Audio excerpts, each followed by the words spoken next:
औज़ुबिल्लाहिमिनश्शैतानिर्रजीम बिस्मिल्लाहिर्रहमानिर्रहीम। Welcome dear student. Dear student, आज का जो हमारा टॉपिक है वो है how does a reactions take place, कि एक जो केमिकल रिएक्शंस होता है वो किस तरह वकूअ पज़ीर होता है। अगर हम इस रिएक्शंस की बात करें तो सबसे पहले हम जो है इस जो केमिकल रिएक्शंस है इसकी डिफ़ाइन करेंगे। अच्छा, डिफाइन करने से पहले हमें कुछ चीज़ों के बारे में इंफॉर्मेशन होनी चाहिए। जैसे कि एक केमिकल रिएक्शंस के अंदर एक रिएक्टेंट्स होता है और इसी तरह एक प्रोडक्ट्स होता है। तो रिएक्टेंट्स और प्रोडक्ट्स के बारे में हमें मालूमात होनी चाहिए। सबसे पहले हम बात करेंगे कि रिएक्टेंट्स क्या होता है। डियर स्टूडेंट, जो रिएक्टेंट्स होता है वो एक ऐसी चीज़ है जिनके मिलने से एक नई चीज़ बन जाए।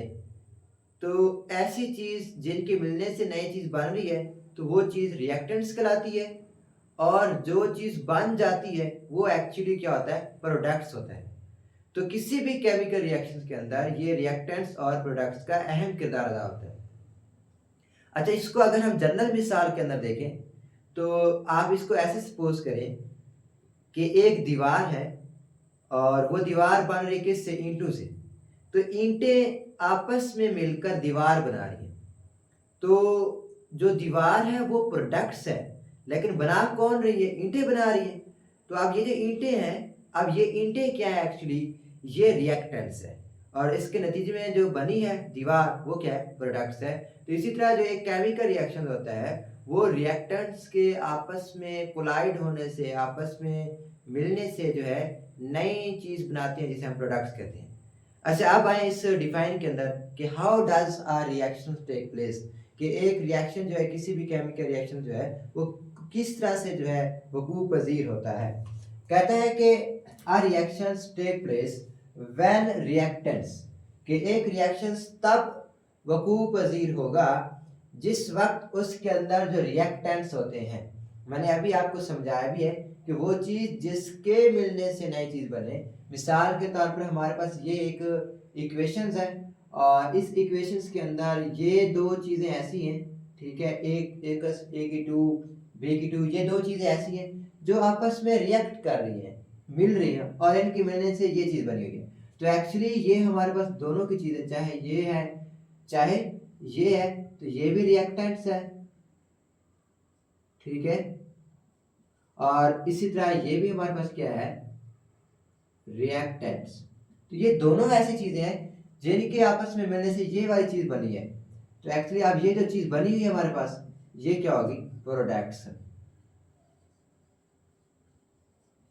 तो यही चीज देखिए, when a reaction take place, कि एक रिएक्शन तब वकूअ पज़ीर होता है व्हेन रिएक्टेंट्स मॉलिक्यूल्स, जब रिएक्टेंट्स के मॉलिक्यूल्स कोलाइड, कोलाइड कहते हैं टकराते हैं, आपस में मिल जाते हैं। तो यहाँ पे देखिए इनके आपस में कोलिजन हो रही है, टकराव हो रही है, मिल रहे हैं विद ईच अदर, एक दूसरे के साथ, ये इसके साथ और ये इसके साथ। जैसे कि यहाँ पे हमने देखा है, ये देखिए ये एक ए मॉलिक्यूल्स है और ये बी, तो ये ए का मॉलिक्यूल्स ये वाला और ये बी का मॉलिक्यूल्स आपस में कोलाइड हो रहे हैं। जब ये आपस में कोलाइड होंगे तो इसके नतीजे में एक केमिकल रिएक्शन वकूअ पज़ीर होता है। अब आते हैं कि to give a transition state, तो जब रिएक्टेंट्स के मॉलिक्यूल्स आपस में टकरा रहे होते हैं तो टकराते हुए ये जो मॉलिक्यूल्स हैं ये एक ऐसी हालत में चले जाते हैं जिसे हम कहते हैं ट्रांजिशन स्टेट। ये ट्रांजिशन स्टेट क्या होती है, इसके हवाले से हम थोड़ी कुछ देर बाद डिटेल के साथ यहाँ पे बात भी करेंगे। अच्छा, इसके बाद आ जाए ट्रांजिशन स्टेट के नीचे कुछ इक्वेशन भी दी हुई हैं और नीचे एक इन्होंने पैराग्राफ भी बनाया है जिसके जरिए आपको समझाया जाएगा। बहरहाल अब आ जाए आप इस सबसे पहले ट्रांजिशन स्टेट की तरफ, कि ट्रांजिशन स्टेट एक्चुअली होती क्या है। अच्छा, जब मॉलिक्यूल्स आपस में कोलाइड कर रहे होते हैं तो उस दौरान उनके अंदर एनर्जी पैदा होती है। रिएक्शंस के दौरान जब एक मॉलिक्यूल है, रिएक्टेंट्स का मॉलिक्यूल्स दूसरे रिएक्टेंट्स के मॉलिक्यूल्स के साथ, जैसे कि ये एक रिएक्टेंट्स का मॉलिक्यूल है और दूसरा ये बी रिएक्टेंट्स का मॉलिक्यूल्स है, और ये दोनों आपस में टकरा रहे हैं, कोलाइड कर रहे हैं। तो जब ये कोलिजन्स करेंगे तो इन दोनों के अंदर जो एनर्जी है उसमें तब्दीली आएगी। तो एक वक्त ऐसा आएगा कि इन दोनों के पास जो एनर्जी है, ठीक है, वो ज़्यादा हो जाएगी। जब इनकी एनर्जी ज़्यादा हो जाएगी तो इनके दरमियान एक केमिकल रिएक्शन होगा। तो जो एनर्जी की जो हाईएस्ट जो है एनर्जी की जो हाईएस्ट रेशियो है, स्टेट है, हालत है, उससे हम कहते हैं ट्रांजिशन स्टेट। मिसाल के तौर पर देखिए इसको पहले डिफाइन कर लेते हैं, फिर इसके बाद हम इसको देखें भी सही कि कहते हैं कि transition state has the highest energy, कि ट्रांजिशन स्टेट एक ऐसी हालत है जिसके अंदर जो एनर्जी होती है वो क्या होती है, हाईएस्ट एनर्जी मौजूद होती है। देन रिएक्टेंट्स एंड प्रोडक्ट्स, के रिएक्टेंट्स से भी जो एनर्जी है और जो प्रोडक्ट्स के मॉलिक्यूल्स की एनर्जी, उन दोनों से जो एनर्जी होगी ट्रांजिशन स्टेट के अंदर क्या होगी, ज़्यादा होगी। मिसाल के तौर पर कहता है कि ये देखें, ये हमारे पास एक ए और ठीक है, ये ए और ये बी दो रिएक्टेंट्स के मॉलिक्यूल्स हैं। जब इन्होंने आपस में टकरा, इस इक्वेशन के अंदर खोला जा रहा है, तो जब ये ए और बी जब दोनों आपस में करीब आए, ठीक है, जब दोनों आपस में करीब आए तो करीब आने के नतीजे में कम क्लोज ये आपस में टकराए, कोलाइड हुए, आपस में टकराए। तो जब ये आपस में कोलाइड करेंगे, या तो ये मॉलिक्यूल्स प्रोडक्ट्स बन जाएंगे, ठीक है, अगर इनके अंदर एनर्जी ज़्यादा होगी तो ये प्रोडक्ट्स में तब्दील हो जाएंगे। अगर इनमें एनर्जी कम पाई जाएगी तो ये आपस में कोलाइड करके प्रोडक्ट्स में तब्दील नहीं होंगे, बल्कि या वही उसी तरह जो रिएक्टेंट्स हैं, रिएक्टेंट्स जो हैं वो पहले वाले रिएक्टेंट्स ही रहेंगे। तो जब इनके अंदर एनर्जी ज़्यादा होगी तभी ही ये क्या बन पाएंगे, प्रोडक्ट्स। अगर इनके अंदर एनर्जी ज़्यादा नहीं जाती या नहीं होती तो ये रिएक्टेंट्स कभी भी प्रोडक्ट्स में तब्दील नहीं हो सकते। अगर दूसरे लफ्ज़ों में कहा जाए कि अगर रिएक्टेंट्स के मॉलिक्यूल्स के अंदर रिएक्शंस के दौरान ट्रांजिशन स्टेट नहीं आती तो रिएक्शन में प्रोडक्ट्स भी नहीं बन पाते। अच्छा ये देखें, आगे एक और इक्वेशन देता है, कहते हैं कि ए का स्क्वायर या A2 प्लस बी, ये रिएक्टेंट्स के मॉलिक्यूल्स थे। अब इनके अंदर यहाँ पर देखें एक रिएक्शन हो रहा है, तो ये वाला जो है ए इस बी के साथ बॉन्ड बना रहा है, रिएक्ट कर रहा है, और ये ए इस बी के साथ रिएक्ट कर रहा है।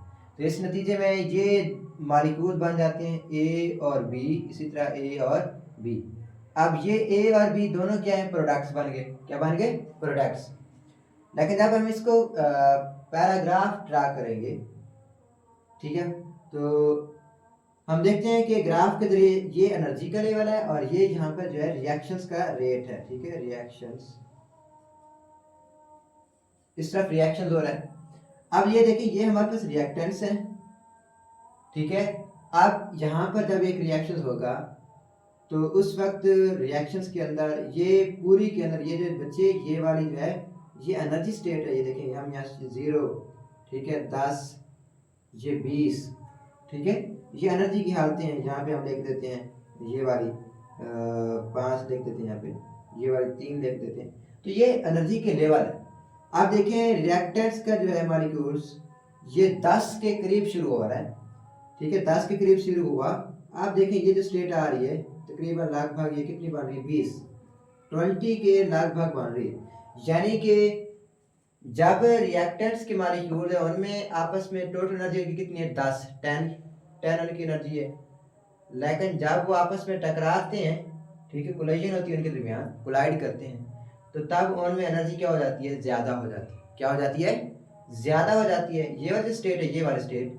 अब इस स्टेट को ट्रांजिशन स्टेट कहा जाता है। क्या कहा जाता है इस स्टेट को, ट्रांजिशन स्टेट, क्योंकि ट्रांजिशन स्टेट किसी भी केमिकल रिएक्शंस के अंदर जो हाईएस्ट एनर्जी स्टेट होती है उससे हम क्या कहते हैं, ट्रांजिशन स्टेट। तो इस केमिकल रिएक्शंस के अंदर जो हाईएस्ट एनर्जी रेशियो है वो ये वाली है, जो क्या है, 20 है।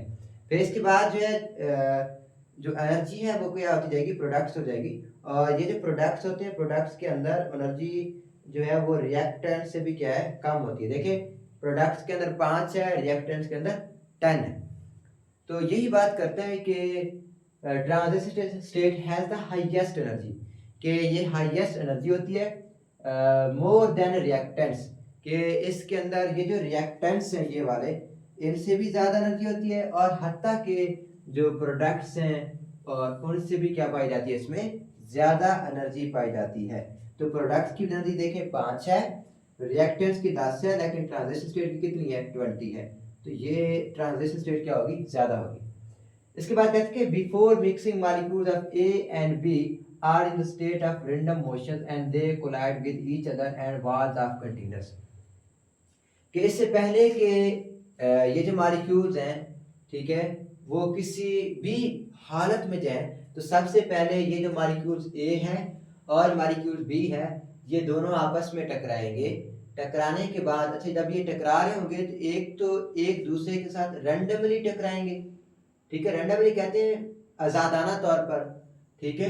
तो ये एक दूसरे के साथ रैंडमली टकरा रहे होंगे, आज़ादाना तौर पर टकरा रहे होंगे।